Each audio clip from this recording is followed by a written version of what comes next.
चलिए आवा नहीं हरे से तुम्हार। अरे का बताई बहनी, आओ बैठो, दास्तान बताई है।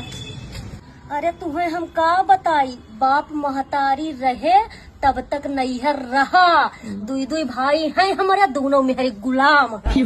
न कभो सकट, न छठी, न करवा, न खिचड़ी, कुछू ना दीनी। इसलिए पूरा वैसे ही बीत गया। अब उन्होंने एक जने पूछत रहे का खिचड़िया नाई, हमहू कही दिन का तोरे खवावे नाई दम है, मेहरारू नाई खवाई पापो नैहर से लदला दियाई तब खवाइयो। बप्पा मरे ट्राइली भर लगाई देते रहे, तब सबका नीक लगता है कि हमें बहुत खाली गाय।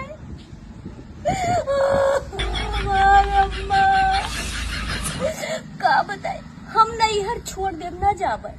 अरे कबो जब फोन करो तो कहे हाँ जिज्जी टमावे नहीं रहत है। अरे का वही खाना बनावन का कैले थी जो जिज्जी का टमावे